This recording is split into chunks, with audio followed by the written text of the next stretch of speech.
Salut à tous, la team OL, Thomas M. Show pour OL Fan TV. Très très heureux de vous retrouver pour une nouvelle vidéo, les gones. Vidéo en nocturne, mais l'information du jour était assez importante pour que je vous fasse une petite vidéo. Eh bien, c'est l'annonce du Conseil d'État. Jean-Michel Aulas avait posé un recours, tout comme Amiens et Toulouse, et il était à l'étude au Conseil d'État. Le juge des référés aujourd'hui a donné sa décision. Eh bien, il confirme le classement de la Ligue 1 qui était pris sur caution, et surtout, information capitale, il suspend les relégations de Amiens et Toulouse. Ça, c'est un véritable coup de tonnerre et un coup de massue pour l'Olympique Lyonnais, pour Jean-Michel Aulas. Même si, franchement, je n'imaginais absolument pas le Conseil d'État dire, eh bien, on recommence le championnat et on enlève la décision du Premier ministre et du gouvernement et on recommence le championnat et on organise peut-être les playoffs comme l'avait décidé Jean-Michel Aulas. Non, moi je n'y croyais pas. C'était impossible que ça se passe comme ça. Mais alors là, que le Conseil d'État suspende les relégations de Amiens et Toulouse et propose même à la Ligue de football professionnel eh bien, un championnat à 22, eh bien, c'est tout simplement inédit. Alors, il y a plein de détails administratifs. Alors, c'est une recommandation plutôt que fait le Conseil d'État à la Ligue de football professionnel pour se mettre en conformité.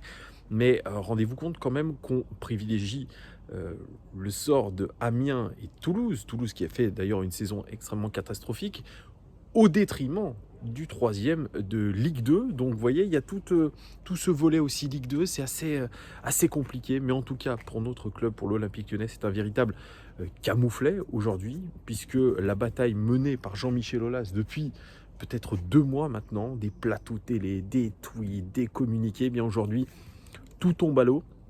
Mais l'OL a réagi ce soir via un communiqué en disant qu'il prenait acte évidemment de la décision du Conseil d'État, mais il renvoie la balle à la Ligue de football professionnel qui n'aurait pas respecté les recommandations de la circulaire de l'UEFA qui disait que les championnats avaient jusqu'au 3 août, date indicative, pour finir les championnats, pour respecter l'équité sportive. Et donc, Jean-Michel Aulas qui sort toujours de son chapeau cette fameuse assemblée générale où il n'y aurait pas eu de vote démocratique et que ce se serait arrangé avec tous les clubs un petit peu qui profitent de cette décision pour soit être en Coupe d'Europe, soit être maintenu.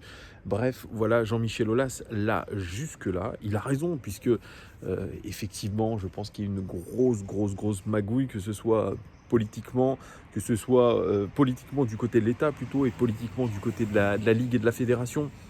Ce qui est aussi assez ubuesque, qu'on a pu le remarquer, c'est que la Fédération française de football imagine des finales de coupe, que ce soit Coupe de France ou Coupe de la Ligue, avec 20 000 personnes.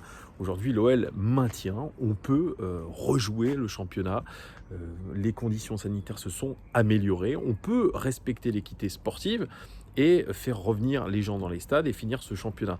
Ça me paraît franchement très compliqué. L'OL qui ne veut pas abandonner, mais il lâchera jamais Jean-Michel Aulas. Il ne lâchera jamais. Il veut aller plus loin. Et il veut même continuer à faire des recours au Conseil d'État pour essayer eh bien, de sauver la pomme de l'OM. Mais ce qui est incroyable, c'est que finalement, ce recours, tous ces plateaux télé, ces émissions de radio, au final, elles ont profité à 2 clubs, à Toulouse et Amiens.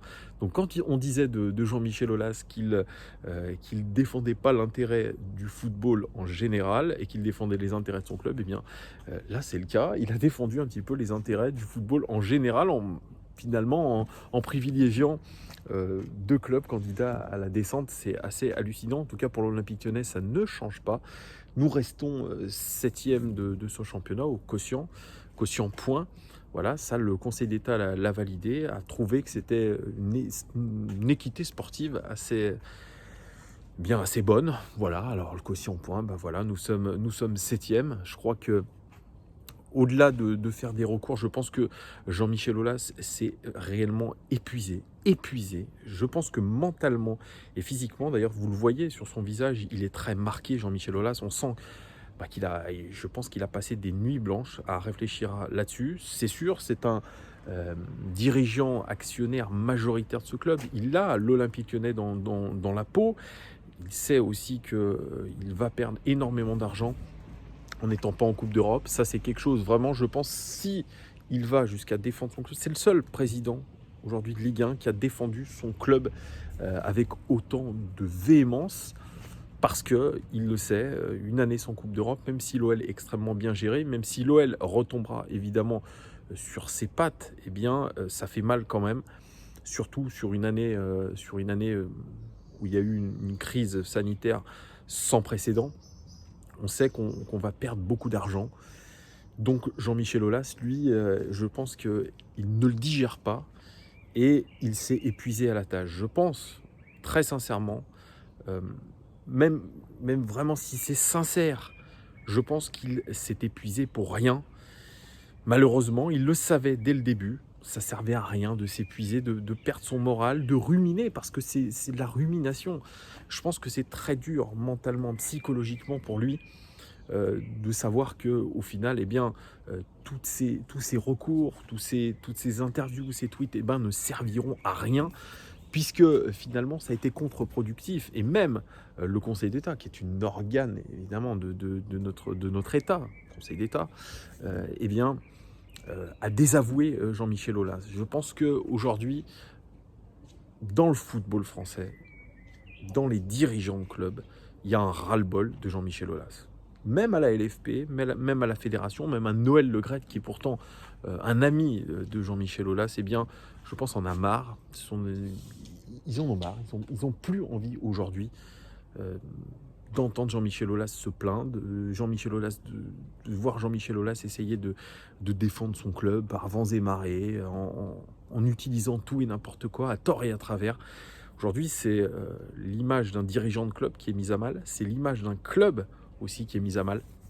Parce que vous ne m'enlèverez pas de la tête cette image d'un club, l'Olympique Lyonnais, d'un club bunker, je le dis, c'est un bunker. Rien qu'hier, la reprise de l'entraînement, même si c'est vrai, nous sommes dans des conditions sanitaires incroyables, j'ai envie de dire, il y a de l'amélioration. Le fait d'interdire peut-être aux supporters, ok, mais de l'interdire aux journalistes, la reprise de l'entraînement, je trouve que c'est pas bon, ça donne une mauvaise image. C'est vrai qu'il manque une âme dans ce club aujourd'hui, à l'Olympique Lyonnais. C'est fou de dire ça. Je suis supporter, je suis amoureux de l'Olympique Lyonnais, mais aujourd'hui, c'est un club que je ne reconnais pas. Même hier, c'est ce qui m'a frappé quand vous allez à Dessine, quand vous allez au stade. Bien sûr, il y a ce OL City qui commence à se construire, mais il n'y a aucun charme, je trouve, aucun charme. Vous allez devant le centre d'entraînement, c'est du béton, on sent que ça sort de terre, il n'y a pas d'âme. Vraiment, hier, j'ai trouvé que ça faisait un petit peu même morbide, vous voyez. Ça respirait pas le football, ça respirait pas la passion, il y avait un sentiment assez particulier hier. Et toute cette agitation qu'a créé Jean-Michel Aulas autour de l'Olympique Lyonnais, en défendant ce club, en voulant absolument reprendre le championnat, eh bien aujourd'hui, ça nous déshonore. Ça nous déshonore dans les résultats, dans les résultats sportifs. Ça nous déshonore aussi dans les décisions politiques. L'Olympique Lyonnais aujourd'hui, eh bien, je pense, a payé très très cher, par rapport à toute cette vindicte de la part de notre président. Eh bien, aujourd'hui, on l'a payé très cher, puisqu'on est désavoué par les instances politiques, les instances sportives, les instances dirigeantes, et puis on a fait une saison qui est pas bonne. Aujourd'hui, on doit trouver des nouveaux leviers de performance, c'est évident. Parce que là, on se bat évidemment contre le fait d'être septième. Ce n'est pas une bonne saison. Nous avons été irréguliers, donc on peut faire autant de recours qu'on veut. On peut demander la reprise du championnat. Eh bien, on doit absolument se rendre compte que la saison a été mauvaise, et a été très mauvaise, à un point où l'OL aujourd'hui, eh bien, doit se rendre à l'évidence. Les dirigeants de l'Olympique Lyonnais doivent absolument trouver une autre méthode, parce que sinon on va droit dans le mur. Il va falloir rebondir, et c'est pas le plus aisé. Bref, voilà, aujourd'hui c'est un peu compliqué. Aujourd'hui c'est compliqué. Demain il y a la présentation de Tino Kadewere qui sera présenté officiellement.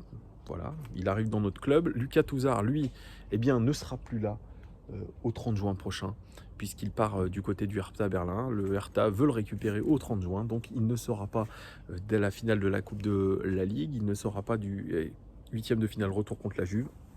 Voilà, lui, c'est lui le buteur quand même contre la Juve. Bref, voilà, Lucas Touzard, il part un petit peu par la petite porte.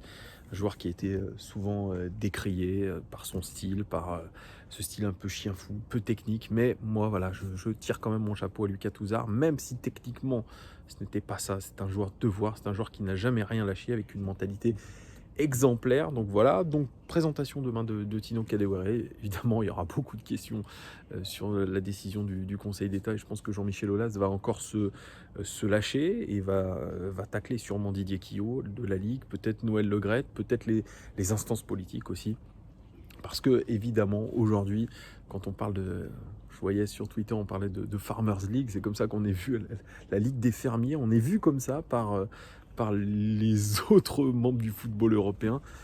C'est vrai, tous les championnats vont redébuter, sauf le nôtre, sauf le championnat des Pays-Bas, sauf le championnat de Belgique, mais tout est en train de reprendre, et c'est vrai que voilà, nous on a terminé la saison, c'est inédit quand même comme situation, mais voilà, quand il y a une décision politique qui est prise, une décision gouvernementale, c'est très compliqué vraiment de passer outre, surtout quand des dirigeants avec un intérêt commun se sont ligués contre un autre. Voilà, c'est aussi une leçon pour Jean-Michel Aulas. Il faut savoir tirer tous les enseignements de tout ça. Je pense que ça fait mal à l'ego, mais voilà, c'est pas parce qu'il a 70 ans, cet homme-là, qu'il ne doit pas se remettre en question. La remise en question, c'est tout au long de sa vie, et aujourd'hui, il doit se remettre en question. Tout le monde doit se remettre en question à l'Olympique Lyonnais, peut-être changer un petit peu cette image qu'on a, voilà, tout simplement. Moi, je suis pour, en tout cas. J'espère que l'image de l'Olympique Lyonnais va changer. J'espère que cette année, sans Coupe d'Europe, bon, sauf cas exceptionnel où on remporte la Ligue des Champions et on gagne face au Paris Saint-Germain, eh bien, il faudra aujourd'hui profiter de cette saison, la saison prochaine, pour se remettre à flot. Voilà, cette saison prochaine qui sera possiblement à 22 clubs. Ça va faire beaucoup de matchs. Je ne sais pas comment ça va se passer avec les droits télé, mais voilà, on va sur des choses inédites. Mais en tout cas, ça sera l'Olympique Lyonnais de redresser la tête et de faire surtout les bons choix sportifs au niveau des joueurs, essayer de faire un bon mercato surtout intelligent. Voilà, je vous parlerai demain d'une autre piste aussi au OL Daily Mercato, une piste menant à un joueur brésilien, encore une fois, puisque Juninho sonde le marché brésilien. Je vous parlerai aussi peut-être de ma rencontre avec Jean-Marc Chadlet. On a parlé un petit peu des joueurs de l'OL et notamment de Amine Gouiri. Voilà les gones, j'espère que vous allez passer une bonne soirée, que vous avez passé déjà un bon début de semaine, et puis on se retrouve très très vite demain pour commenter un petit peu la présentation de Tino Kadewere. Bonne soirée les gones, ciao.